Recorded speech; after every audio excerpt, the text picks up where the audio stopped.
पुष्कर, जहां पहाड़ियां भी हैं और सरोवर भी और रेगिस्तान भी।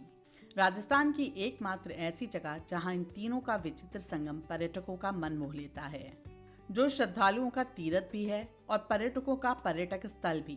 कोई पूजा पाठ के लिए इस जगह पर आता है तो कोई शांति और अच्छे रिजॉर्ट्स में अपना वीकेंड या वैकेशन स्पेंड करने के लिए। सोलो ट्रैवलर्स के लिए ये एक सिक्योर जगह है तो फैमिली के लिए परफेक्ट हॉलिडे डेस्टिनेशन। फॉरेनर्स के लिए स्पिरिचुअलिटी, जॉय या फन से भरी हुई एक ऐसी जगह जो अपना चार्म कभी नहीं छोड़ती। यहाँ का कैमल फेयर पूरी दुनिया में मशहूर है तो यहाँ की होली की भी एक अलग ही लोकप्रियता है।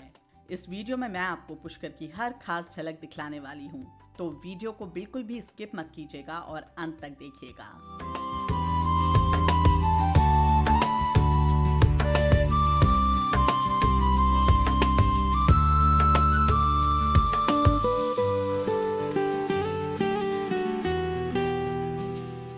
नमस्कार दोस्तों, मैं मानवी आप सभी का स्वागत करती हूँ झूमते वॉन्डरर्स में। आशा करती हूँ आप सभी लोग अच्छे होंगे। आज के इस वीडियो में मैं आपको लेकर चल रही हूँ पुष्कर की पावन धरती पर। इस वीडियो में आप जान पाएंगे कि पूरे विश्व में क्यों ब्रह्मा जी का केवल एक मंदिर ही है और वहाँ भी उनकी पूजा नहीं होती।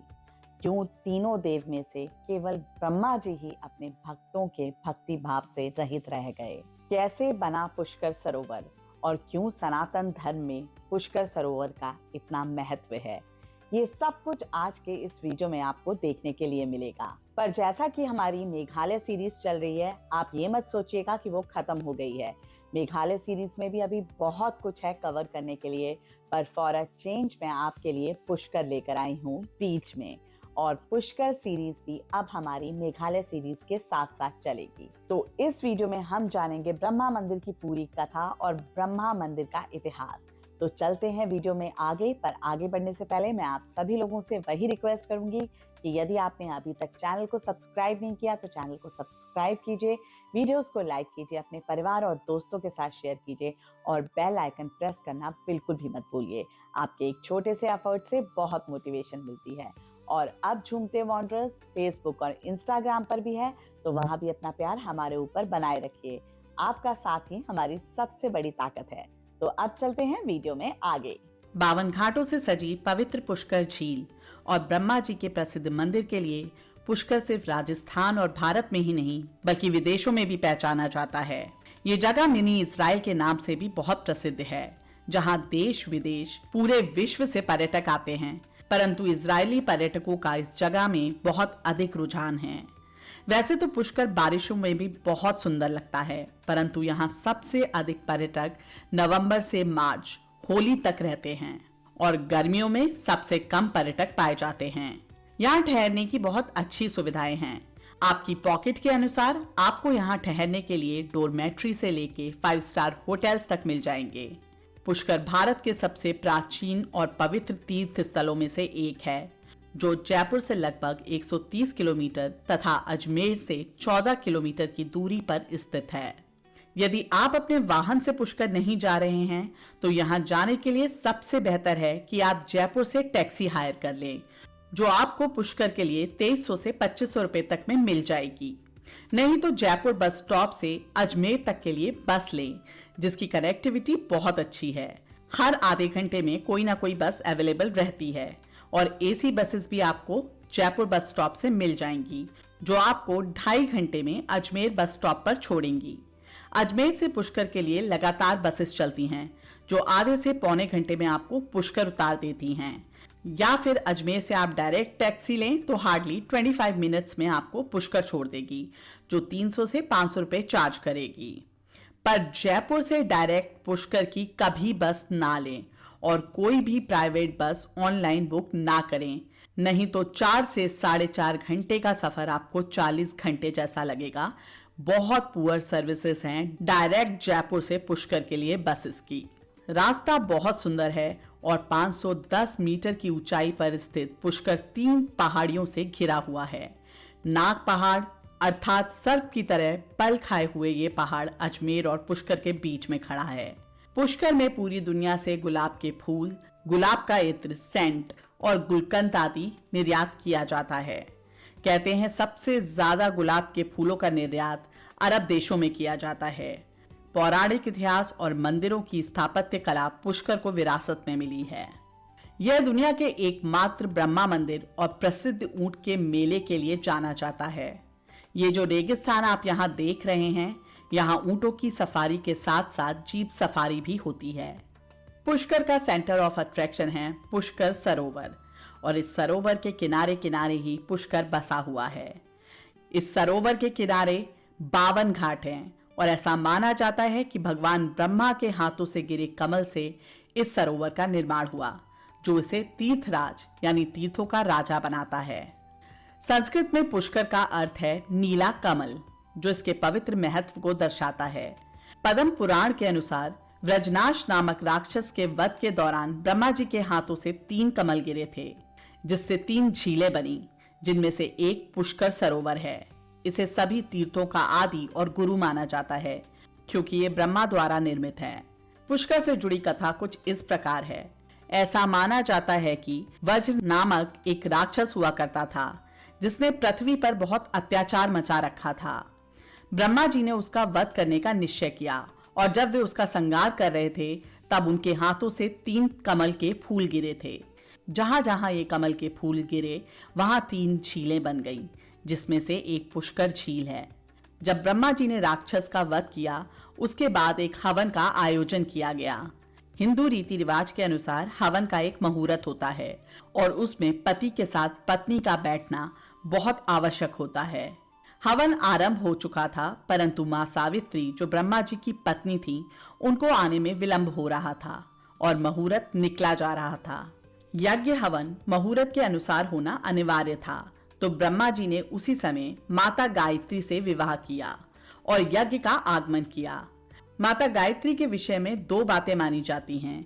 पहली कि वे एक साध्वी थीं, और दूसरी कि वे गुज्जरों की कन्या थीं। जब ब्रह्मा जी ने माता गायत्री से विवाह करके उन्हें अपने साथ हवन में बैठाया, उसी समय वहां ब्रह्मा जी की पहली पत्नी माता सावित्री पहुंच गईं। परंतु ये देख के कि ब्रह्मा जी ने किसी और स्त्री से विवाह कर लिया है, वे बहुत क्रोधित हो उठी, और क्रोध में आकर माता सावित्री ने ब्रह्मा जी को श्राप दिया कि उनकी पूजा पूरी दुनिया में नहीं होगी, ना ही उनका कोई मंदिर बनेगा। तब वहां बैठे लोगों ने माता सावित्री को सारी परिस्थिति से अवगत कराया। उन्हें बताया कि यज्ञ में विलंब नहीं किया जा सकता था, और इस कारणवश ब्रह्मा जी द्वारा यह विवाह किया गया। उन्होंने माता सावित्री से प्रार्थना की कि वो ब्रह्मा जी को क्षमा करें और इस श्राप को वापस ले लें।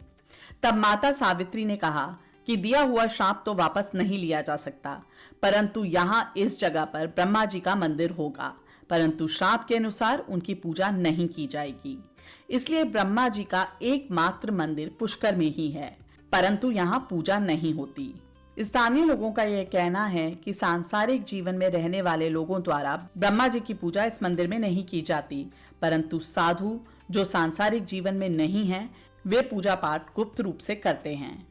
यहाँ मार्केट क्रॉस करने के बाद अंत में ब्रह्मा टेम्पल आता है, जहाँ कुछ सीढ़ियाँ चढ़ने के बाद आप अंदर जाते हैं और बस ब्रह्मा जी को नमस्कार करके मंदिर देखकर वापस आ जाते हैं।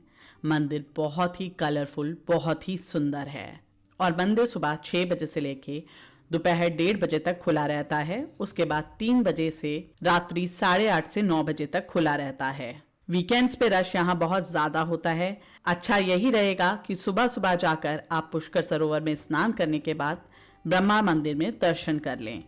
जब आप ब्रह्मा मंदिर के लिए सीढ़ियां चढ़ रहे होते हैं, तभी वहां राइट साइड में आपको पुलिस वाले बैठे दिखेंगे। उसके ठीक पीछे एक बहुत ही प्राचीन रघुनाथ जी का मंदिर है, जहां पर बोर्ड लगा हुआ है ओल्ड रघुनाथ टेम्पल। ये मंदिर बहुत प्राचीन है, सदियों पुराना है। हालांकि जब मैं ब्रह्मा मंदिर दर्शन के लिए जा रही थी तो पट बंद होने वाले थे, इसलिए मैंने वापस आते वक्त इस मंदिर के दर्शन किए। यहाँ से वापस लौटते वक्त आप बाजार की तरफ से होते हुए पुष्कर सरोवर भी जा सकते हैं।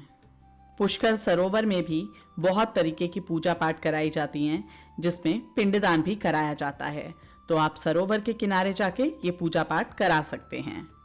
कार्तिक पूर्णिमा जो नवंबर से दिसंबर के बीच में होती है, उस समय यहाँ स्नान करना मोक्षदायक माना जाता है। जैसा कि मैंने आपको बताया, इस सरोवर के चारों ओर 52 घाट हैं।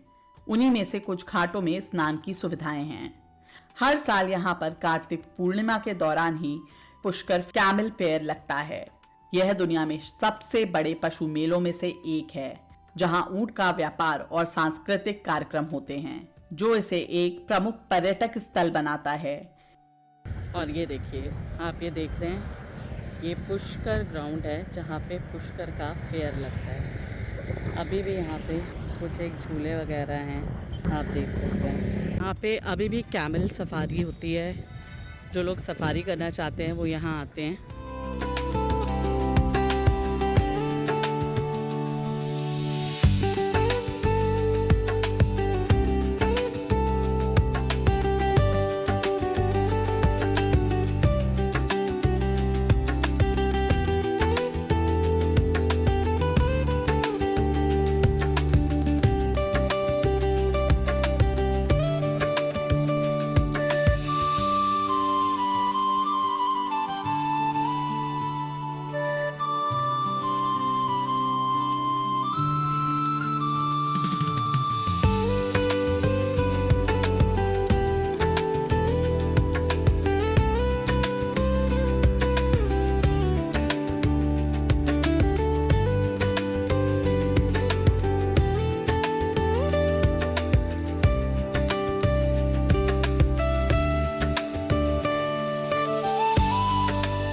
पुष्कर एक प्राचीन और पवित्र स्थल है जहां आध्यात्मिक और सांस्कृतिक महत्व का संगम होता है। हिंदू धर्म के अनुसार अन्य तीर्थों की तरह ही पुष्कर के पवित्र सरोवर में भी स्नान करने से मोक्ष की प्राप्ति होती है और यहाँ पर पिंडदान भी किया जाता है। पुष्कर की होली भी बहुत ही प्रसिद्ध है, जो विदेशी पर्यटकों के लिए विशेष आकर्षण का केंद्र है। परंतु उस समय आपको पहले से होटल बुकिंग लेके आना होगा, क्योंकि उस समय यहाँ बहुत भीड़ होती है और सारे होटल्स ऑलमोस्ट बुक होते हैं। देश विदेश से यहाँ पर्यटक होली का आनंद लेने आते हैं। यदि आप मेन सिटी में होटल ले रहे हैं तो आप ब्रह्मा टेम्पल पैदल भी जा सकते हैं। ब्रह्मा मंदिर तक वैसे भी कोई 3 व्हीलर या 4 व्हीलर नहीं जाता, क्योंकि ये पूरा 1.5 से 2 किलोमीटर का रास्ता बहुत क्राउडेड मार्केट वाला है, जहां आपको बहुत ही अच्छी ऑक्सीडाइज्ड ज्वेलरी, डिफरेंट कुजीन्स, बहुत से ट्रेडिशनल अटायर्स की शॉप्स मिलती हैं, लोकल हैंडीक्राफ्ट्स की शॉप्स, बहुत से कैफेज और बहुत कुछ देखने के लिए मिलता है। तो देखिए कि कैसा दिखता है पुष्कर का पूरा बाजार।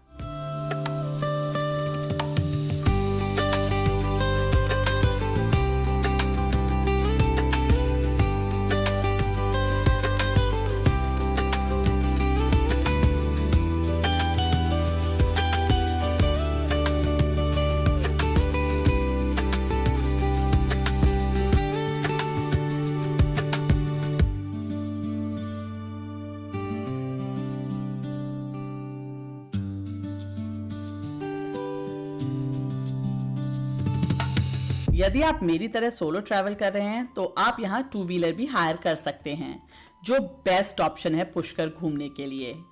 ये आपको हर टेम्पल के मेन गेट तक पहुंचाता है, जहां आप 3 व्हीलर या 4 व्हीलर से नहीं पहुंच सकते। मैंने यहाँ रुद्रा बाइक से स्कूटी हायर की थी। मैंने आपको स्पेसिफिकली रुद्र बाइक्स इसलिए मेंशन किया क्योंकि ये स्कूटी मैंने यहीं से हायर की थी और मेरा एक्सपीरियंस इनके साथ बहुत अच्छा रहा।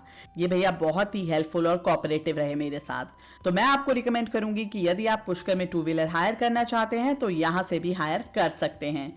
इनका कॉन्टैक्ट नंबर मैंने सामने मेंशन कर दिया है। पुष्कर में पुष्कर मार्केट, ब्रह्मा मंदिर और पुष्कर सरोवर के अलावा भी बहुत कुछ है देखने के लिए।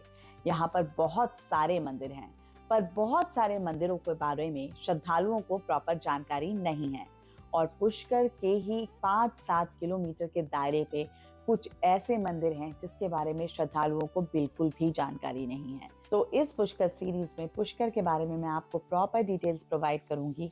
वहां पर जितने भी मंदिर हैं, जो मंदिर भी मैं कवर कर चुकी हूँ वहां जाकर, उन सब के बारे में डिटेल्स में मैं आपको इस सीरीज में जानकारी प्रोवाइड करूंगी। और पुष्कर के आसपास 5 से 7 किलोमीटर की दूरी पे बहुत सारी ऐसी विचित्र जगहें हैं जो देखने योग्य हैं, जिनके विषय में श्रद्धालुओं को जानकारी नहीं है और जो सनातन धर्म में बहुत महत्वपूर्ण है। वो सारी जगहें भी मैं आपको पुष्कर सीरीज में दिखाऊंगी। तो पुष्कर सीरीज में आने वाले वीडियोस को बिल्कुल भी मिस मत कीजिएगा। और मेघालय सीरीज भी हमारी साथ साथ चलती रहेगी। बीच बीच में मैं आपके लिए मेघालय के भी वीडियोस लाती रहूंगी। कैसा लगा हमारा आज का वीडियो ये कमेंट सेक्शन में कमेंट करके जरूर बताइएगा। फिर से मिलते हैं बहुत जल्दी एक नई जगह पर एक नए वीडियो के साथ। तब तक के लिए अपना ख्याल रखिए। Stay tuned with the channel. नमस्कार।